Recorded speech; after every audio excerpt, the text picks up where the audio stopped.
ikiwa ni ishara ya ufunguzi wa barabara. Naomba makofi mengi tafadhali. Tanzania oye! Nafuatilia utekelezaji wa miradi itekelezwe kikamilifu na kwa ubora unaotakiwa. Nimepita katika baadhi ya maeneo, nimekuta katika baadhi ya maeneo kuna kusinzia, na hilo ndilo ambalo linanifanya nipite kufuatilia mradi kwa mradi. Na sasa hivi nimeweka jiwe la msingi hapa. Nitakwenda kusalimia tena wananchi hapa mbele, lakini nipo hapa ziara na nina taarifa za mkoa mzima, na nimekuja kwa ajili ya kazi hiyo. Ni lazima miradi iliyopangwa kutekelezwa lazima itekelezwe tena kwa thamani ya fedha ya miradi hii.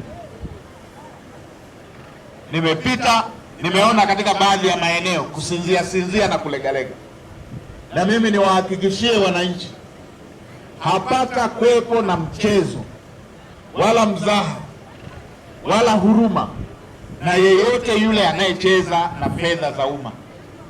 Kuweni na uhakika na hilo. Mheshimiwa Waziri Mkuu, barabara hii ndio zile barabara ambazo tunasema barabara za kimkakati, barabara ambayo ukitoka hapa ilikuwa ni barabara ya vumbi, lakini Mheshimiwa Daktari Samia Suluhu Hassan aliwekeza zaidi ya bilioni 47 kwenye bandari kule ya Karema, ambayo Mheshimiwa Waziri Mkuu imeshakamilika.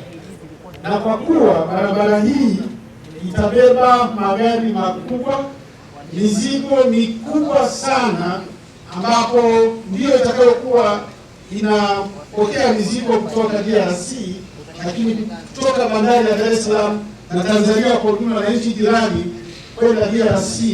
Kiwango chake pia barabara hii itakuwa ni kile kiwango cha juu ambao tunasema ni asphalt concrete ama super paved, barabara ambazo zinakuwa na uwezo wa kubeba magari makubwa lakini pia mizigo mikubwa.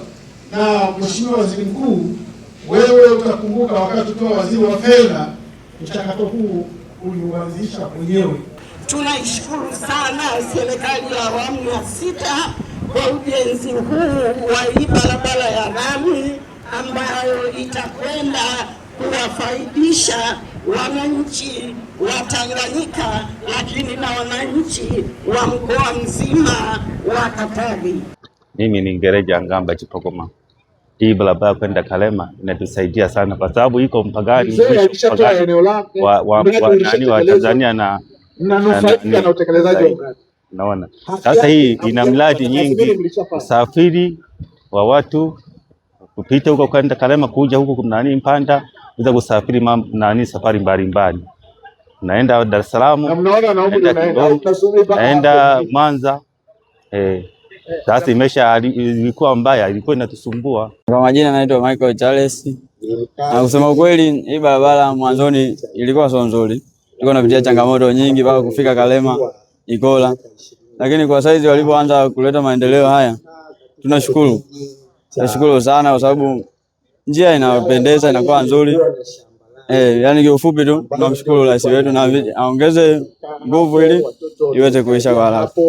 Hapa ni mwanzo wa barabara ya Kagwira Karema inayotengenezwa kwa kiwango cha lami. Inategemewa kupeleka shehena za mizigo katika bandari ya Karema.